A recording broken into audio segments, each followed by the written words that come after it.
एक शख्स ने पूछा है कि जी मेरी बीवी जिना करती रही है, पकड़ी गई है, माफी मांग रही है, मैं क्या करूं। अहमद साहिब इंडिया से, मैं कॉलेज में पढ़ता हूं, वहां की सब टीचर्स गैर मुस्लिम हैं जो पर्दे वगैरह का बिल्कुल, अच्छा वहां के सब टीचर्स गैर मुस्लिम हैं जो पर्दे वगैरह का बिल्कुल ख्याल नहीं करते और ये कहते हैं कि पढ़ाते वक्त सिर्फ इनकी तरफ ही देखना।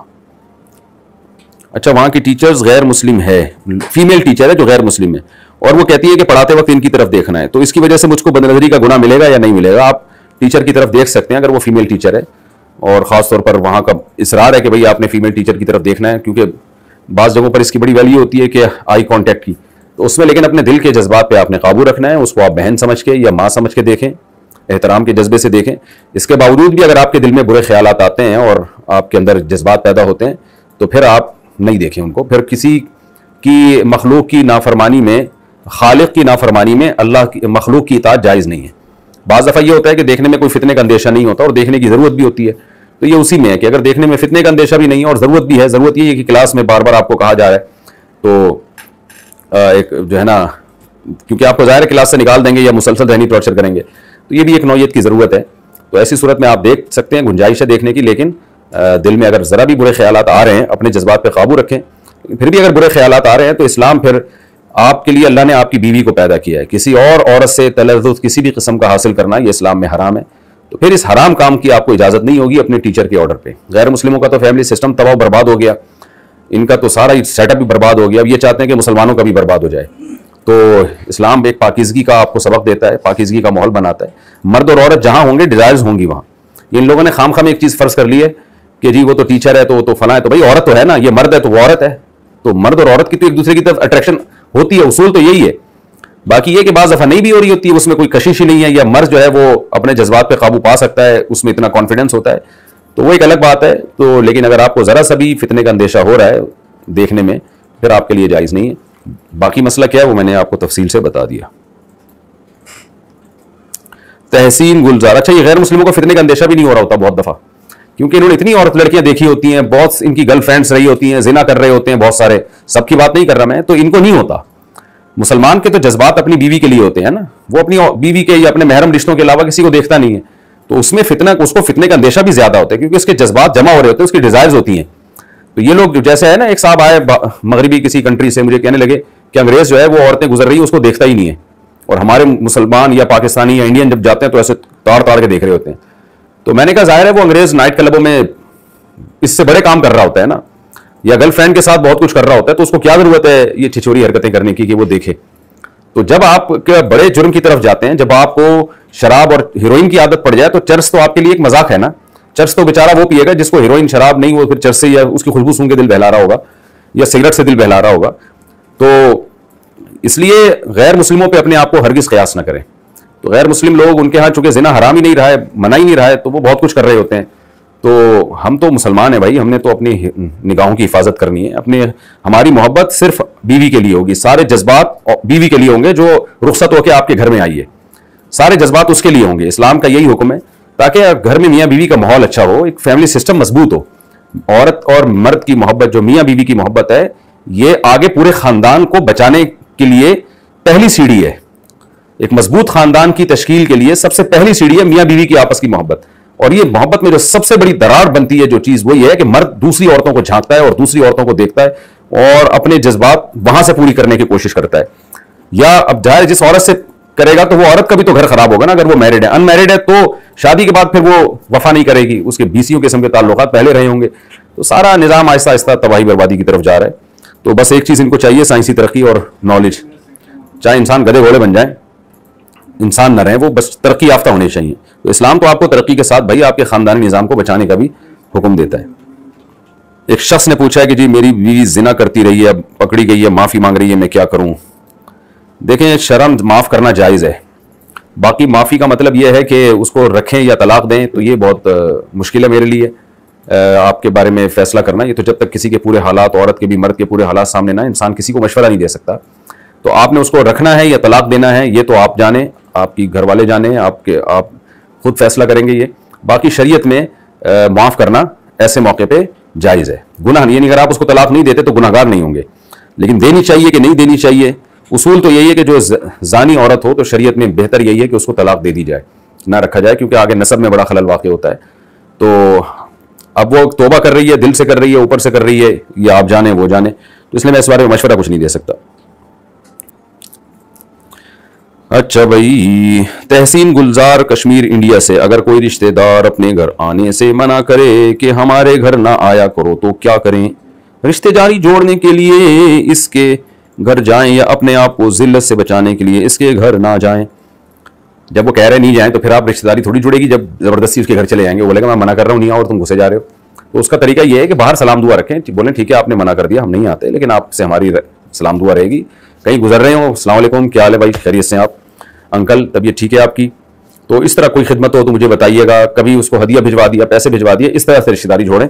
उम्मीद है थोड़े दिनों में आपको कहेगा आ जाओ। इंडिया से एक सवाल है जी, क्या शादी का 1 साल गुजरने पर बतौर मुबारकबाद के हैप्पी एनिवर्सरी कह सकते हैं? कह रहे हैं लोग, आप भी कह रहे हैं तो क्या जा रहा है। बाकी एक फजूल सा काम है, तकल्लुफात हैं, सारे गैर मुस्लिमों से आए हुए हैं। ना मियाँ बीवी में मोहब्बत है, ना शौहर बीवी के हुकूक अदा कर रहे हैं, ना औरत शौहर के हुकूक अदा कर रही है। बस वो कुछ चंद डायलॉग याद किए हुए हैं जो देखते रहते हैं, इधर उधर सुनते रहते हैं फिल्मों और ड्रामों में। तो जो हकीकी मोहब्बत है ना, उसको फोकस करें भाई। वो एक साहब ने बड़ी अच्छी बात कही है कि आजकल लड़कियों के घर तबाह हो रहे हैं टिकटॉक और फेसबुक पे मियाँ बीवी की मोहब्बतें देख के। औरत अपने शौहर को तंग करती है, वो देखो उसका मियाँ कैसे बहरैन नारान काखान अपनी वाइफ को घुमा रहा है, उसको फूल पेश कर रहा है।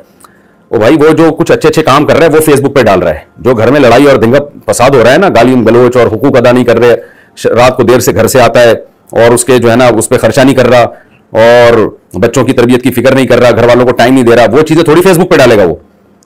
तो वो कभी एक दिन जोश मोहब्बत में एक दिन फूल दे दिया तो फौरन वीडियो बना के टिकटॉक पे डाल देगा वो।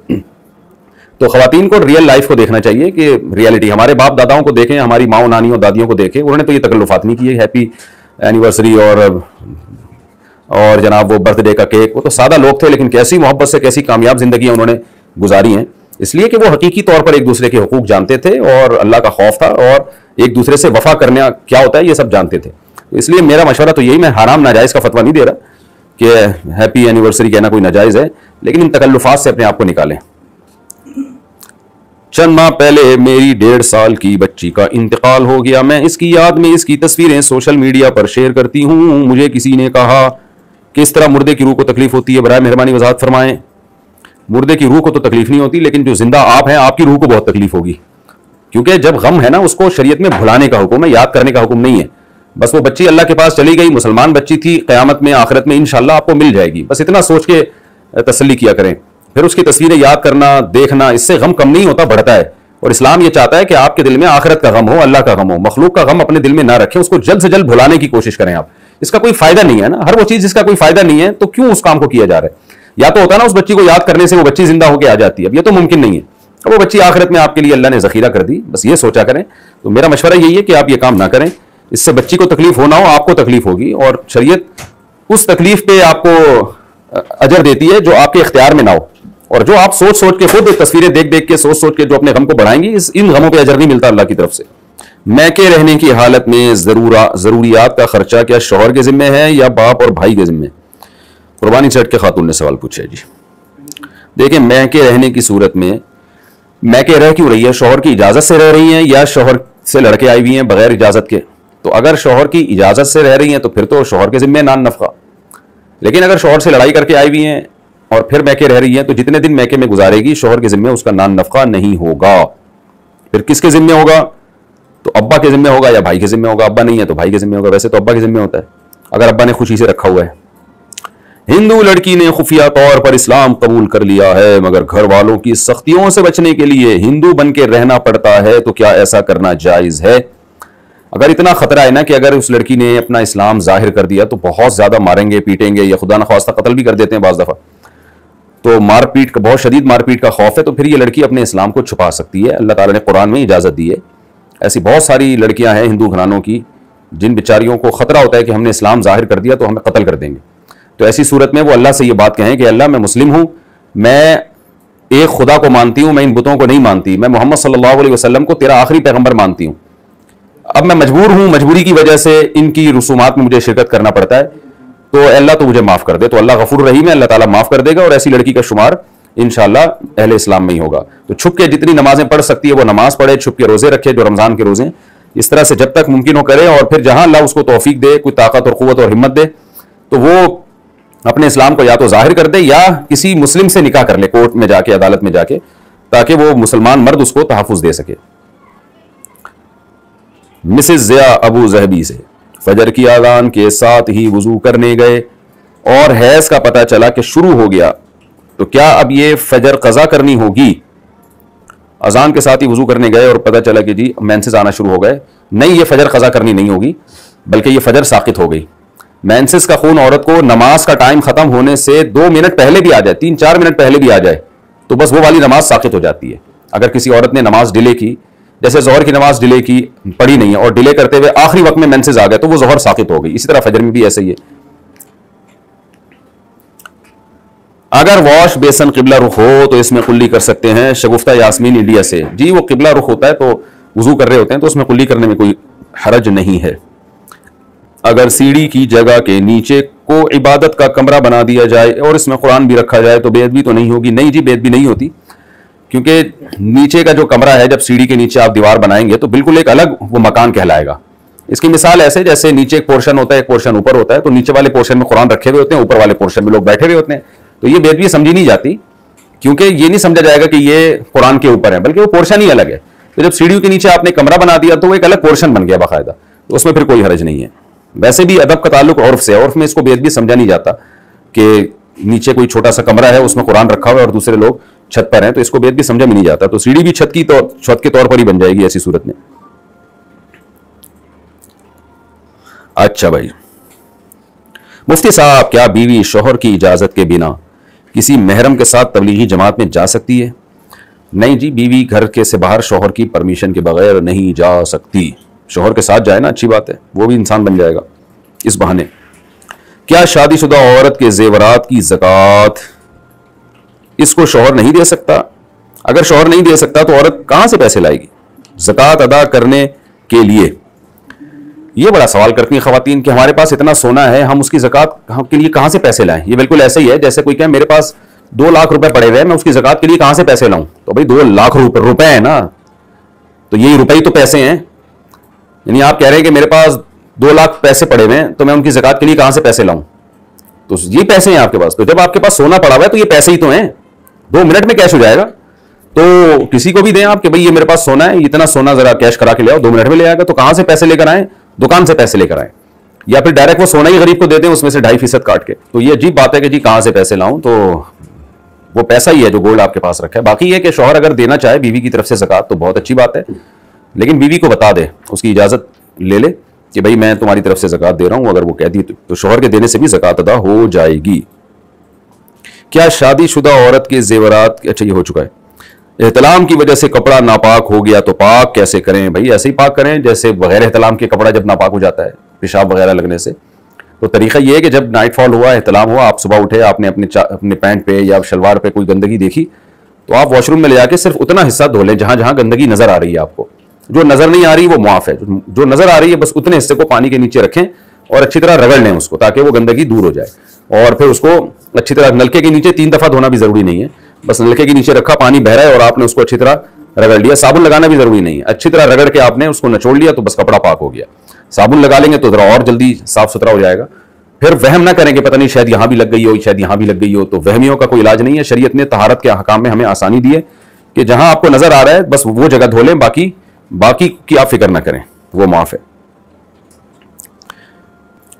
बाहर मुल्क वाले पाकिस्तान में कैसे कुर्बानी करें? मेरा मसला यह है कि मैं साहिब निसाब हूं और मुझ पर कुर्बानी वाजिब है। यहां अमेरिका में कुर्बानी करना मुश्किल है तो हम पाकिस्तान में कुर्बानी करेंगे। हाँ, यहां कुर्बानी तकरीबन $150 में होती है, लेकिन पाकिस्तान में यह कुर्बानी $100 में हो जाती है। देखो पाकिस्तान की कदर करो। अब इन $50 का क्या किया जाएगा? इनकी भी कुर्बानी ही की जाएगी या गुरबा में तकसीम कर दी जाए? जुएरिया साहिबा अमेरिका से। देखिए, जानवर ज़बह करना मकसद है, चाहे वो $50 का हो, चाहे वो फ्री में मिल गया हो आपको। तो पाकिस्तान में अगर वो अमेरिका का $150 वाला जानवर पाकिस्तान में $100 में मिल रहा है, तो बस आप पाकिस्तान में जानवर ज़बह करवा दिया तो कुर्बानी हो गई। अलग से आपके ऊपर $50 सदका करना लाजिम नहीं होगा, बल्कि फ्री में अगर किसी पाकिस्तानी ने आपके नाम पे जानवर ज़बह कर दिया आपकी नीयत से, तो भी ठीक है, तो भी आप पर आपकी कुर्बानी अब्बा से जैसे बात रिलेटिव कर रहे होते हैं। लेकिन वैसे मैं एक मसला बता दूं कि अमेरिका और यूके और इन मुल्कों में जो लोग रहते हैं उनको चाहिए एक कम से कम कुर्बानी अपने मकाम पे करें। कुर्बानी का मकसद गरीबों को गोश्त खिलाना दूसरे दर्जे में, असल तो ये कि आप खाएं गोश्त, उसका अल्लाह की तरफ से आपकी ज़ियाफत है, आप उस ज़ियाफत को कबूल करें। इसलिए बहुत से उलमा का ये फतवा है कि दूसरे मुल्कों में कुर्बानी करने के बजाय एक हिस्सा कम से कम, ज्यादा कर रहे हैं तो फिर वो ठीक है गरीब मुल्कों में बांट दें, लेकिन एक हिस्सा आपके घर पे होना चाहिए ताकि आपके घर में गोश्त आए और आपको जो है कुर्बानी का एक बकरीद का एहसास तो हो ना। बच्चों को भी गोश्त खिलाएं, बच्चे पूछेंगे आज क्यों ताजा ताजा गोश्त खिलाया जा रहा है, बताएं बेटा हमने अल्लाह के नाम पे जानवर काटा है, ये अल्लाह की तरफ से हमारी ज़ियाफत है। बकरीद के 4 दिनों में अल्लाह ने रोजे को हराम कर दिया, इसी वजह से तो हराम किया ताकि अल्लाह की ने जो दावत की है उससे एराज लाजिम ना आए। तो अब क्या कर रहे होते हैं यूरोप अमेरिका में लोग, उनको पता ही नहीं चलता बकरीद कब आई कब गई, बस वो हुक्म दे देते हैं कि भाई फलानी जगह हमारी तरफ से एक जानवर काट देना। तो ये मेरा ख्याल है बिल्कुल ठीक नहीं है। कुरान और सुन्नत से हमें पता चलता है, सहाबा ताबईन से और उम्मत के फुक़हा से पता चलता है कि बकरीद एक त्यौहार है हमारा, तो उसको मनाना भी है और वो इसी तरह से मनाया जाएगा कि ईद की नमाज भी पढ़ें और कुर्बानी का गोश्त खाएं भी और खिलाएं भी। तो मालदार लोगों में एक तकब्बुर होता है कि जी हम तो पूरे साल गोश्त खाते हैं, हमें कोई जरूरत नहीं है। आप खाते होंगे पूरे साल गोश्त, ये अल्लाह की तरफ से ज़ियाफत है, ये त्यौहार है, इसको सेलिब्रेट करें आप, तो इसलिए खाया करें घर में। ये जो बाहर मुल्क के अमेरिका और यूके वगैरह में जो लोग रहते हैं, इतना ज्यादा कुर्बानी से को इग्नोर कर देना कि बस फोन किया भाई मेरी तरफ से वहां काट देना, गरीबों में बांट देना, खा लेना, ना ना ना। आप कहें कि भाई हम अपने हाथों से यहाँ कुर्बानी करेंगे और कुर्बानी का गोश्त हमारे घर में आएगा, हम उसे खाएंगे और इस तरह से हम बकरीद को मनाएंगे। अल्लाह ताला ने हमें हुक्म दिया इस तरह से बकरीद को मनाने का। हमारे नबी सल्लल्लाहु अलैहि वसल्लम तो गोश्त की ऐसी तलब रखते थे बकरीद के दिन, और इतना ज्यादा उसको आप सल्लल्लाहु अलैहि वसल्लम अल्लाह की ज़ियाफत समझ के इस्तेमाल करते थे कि बकरीद में आप सुबह कुछ खाते नहीं थे। आपके मेदे मुबारक में जो आपका जो पहला लुकमा होता था ना, वो कुर्बानी के गोश्त का जाता था। इतना ज्यादा आप सल्लल्लाहु अलैहि वसल्लम एहतमाम करते थे। और आज लोग क्या कर रहे होते हैं कि जी बस वहीं गिरा देना, तो उनको कोई जरूरत ही नहीं, हम यहाँ दुकान से खरीद के खा लेंगे, तो ये गलत है।